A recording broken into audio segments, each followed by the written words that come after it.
एक बार ब्रह्मा जी के दरबार में एक पशु ने जाकर शिकायत की, ब्रह्मा जी आप जब देखो तो मनुष्य को ही महत्व देते रहते हो, क्या विशेषता है इस मनुष्य में?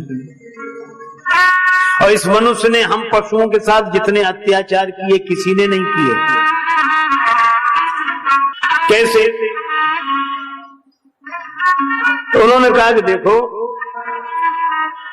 आपने घोड़े की पीठ पर एक आदमी की सीट बनाई, ब्रह्मा जी की बनाई हुई है कि एक आदमी घोड़े पर बैठे और जाए, और इस बेईमान आदमी ने तांगा बनाया कि नहीं? जब बताओ 12 बिठाए, 6-7 तो यही बिठा लिए, 5-6 बजे उनसे कहा कि पुलिस चौकी को उधर चलो, उधर बिठाएंगे।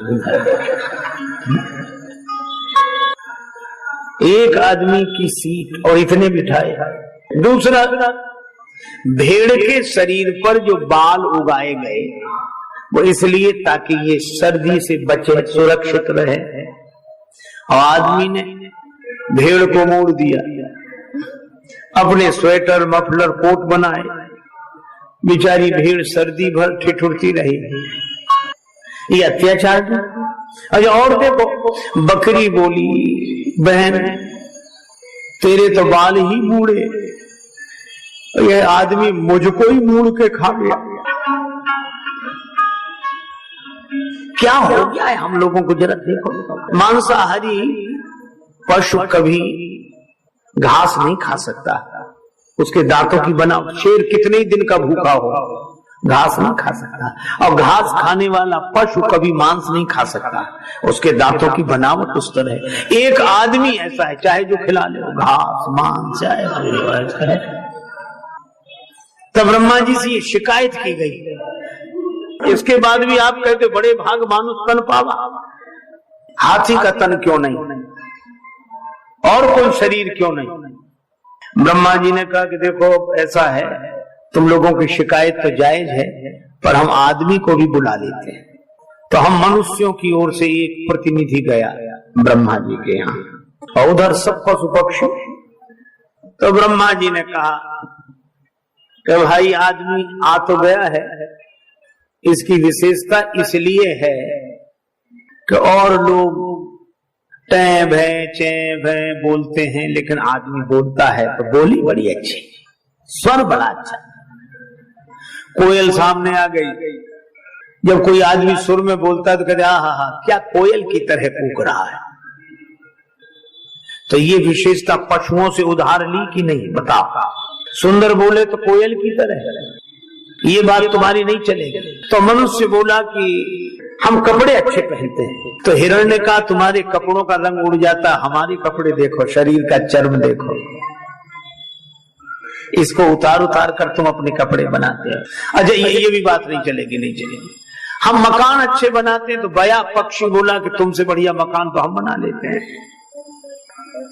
तो मनुष्य ने कहा कि हम बलवान, तो शेर दहाड़ मार के सामने आया कि हमसे ज्यादा बलवान नहीं हो सकते। मनुष्यों में जब कोई बलवान होता है तो कहते क्या शेर की तरह चला आ रहा है, शेर की तरह। कभी किसी शेर से किसी ने कहा क्या आदमी की तरह चला आ रहा है। आप सोचो, तो ताकत भी शेर की तरह, बोली कोयल की तरह। अच्छा जितनी विशेषताएं सब पशुओं की, नाक तोते की तरह, आंख हिरण की तरह, सब उदाहरण। हमें लगता है इस आदमी में आदमी का है क्या?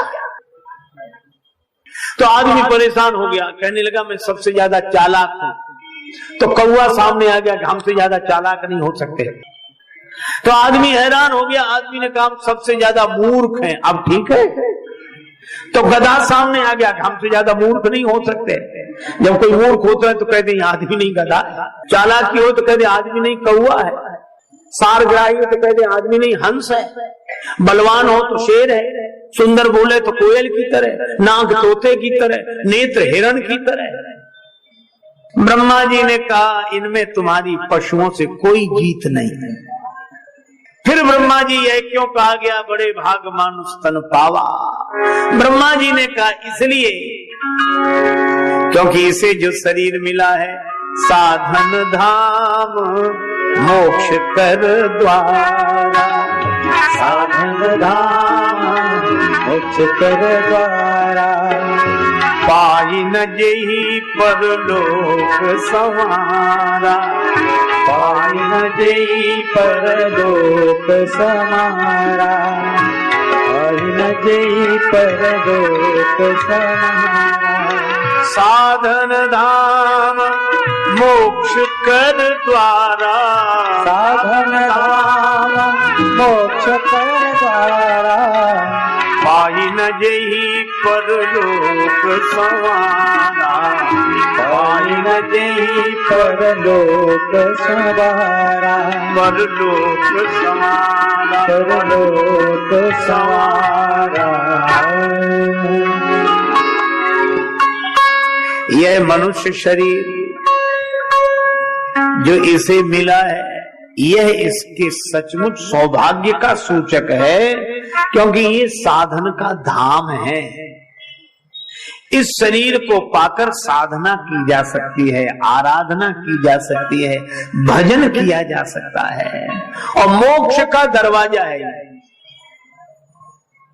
अच्छा, मोक्ष कर द्वारा का अर्थ आप ऐसे सोचें, एक सूरदास नेत्रों से उसे बेचारे को दिखाई नहीं देता, एक घेरे के बीच में फंस गया,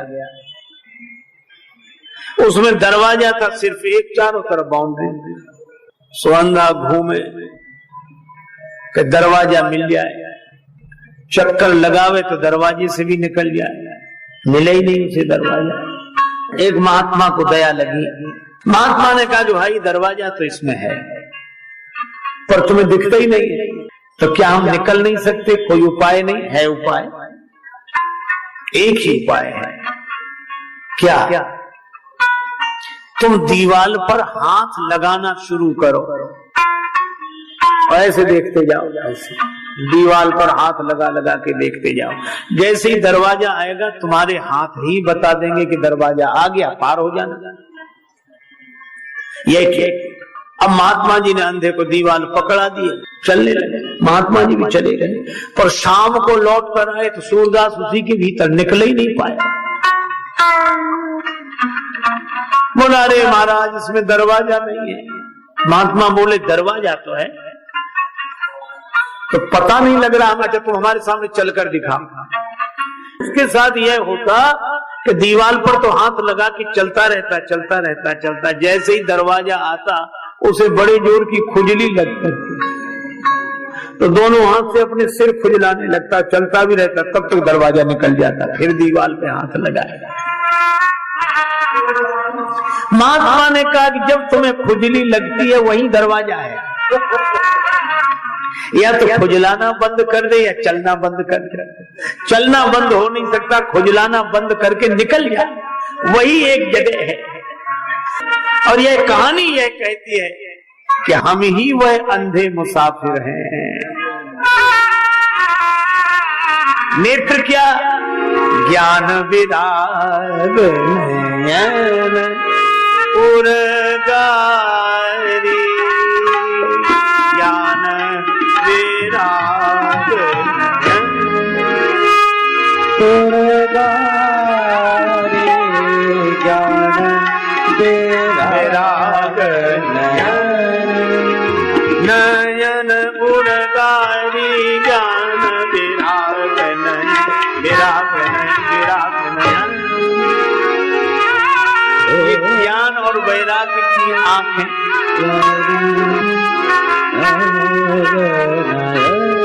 अच्छा देखो ये दो नेत्र हैं, ज्ञान और वैराग्य, और इन दोनों नेत्रों में मोतियाबिंद आ गया है।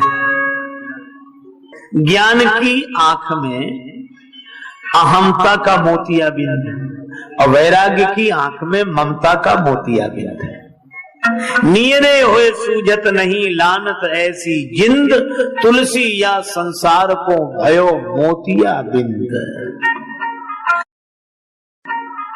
अब हमें दिखाई नहीं देता तो महापुरुष कहते हैं कि तुम हाथ लगाते जाओ, दरवाजा आएगा, तुम्हारे हाथ बता देंगे।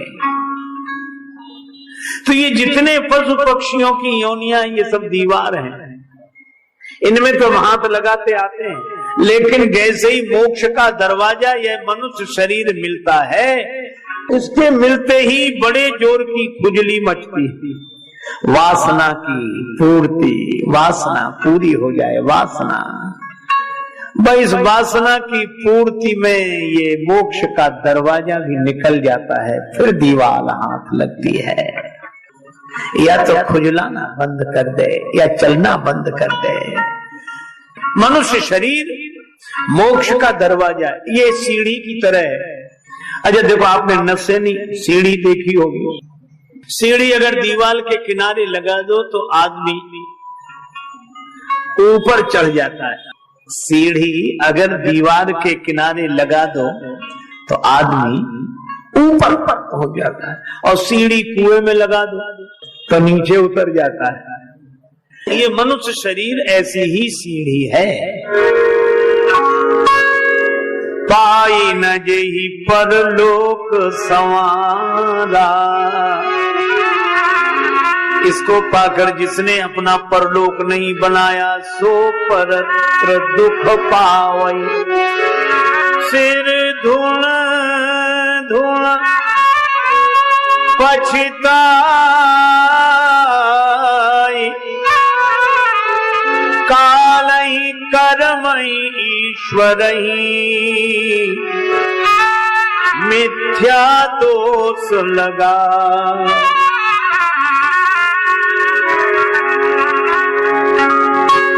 मान मेरा कहना नहीं तो पछताएगा, माटी का खिलौना माटी में मिल जाएगा। मान मेरा कहना नहीं तो पछताएगा, माटी का खिलौना माटी में मिल जाएगा। मान मेरा कहना नहीं तो पछताएगा, माटी का खिलौना माटी में मिल जाएगा। हीरा जवाहर की माला तुम्हारी, हीरा जवाहर माला तुम्हारी, रेशम के गद्दे ये मखमल की सारी, मखमल के गद्दे ये रेशम की सारी। हेड सूट बूट सब यहीं छूट जाएगा, माटी का खिलौना माटी में मिल जाएगा। मान मेरा कहना नहीं तो पछताएगा, माटी का खिलौना माटी में मिल जाएगा। मान मेरा कहना। हीरा सा जीवन गंवाए दिया सोए सोए, हीरा सा जीवन गंवाए दिया सोए सोए, फिर पछताओगे दीवाने मन रोए रोए, फिर पछताओगे दीवाना मन रोए रोए। गीतानंद ऐसा जन्म नहीं पाएगा, माटी का खिलौना माटी में मिल जाएगा। माना मेरा ऐसा जन्म नहीं, माटी का खिलौना माटी में मिल जाएगा।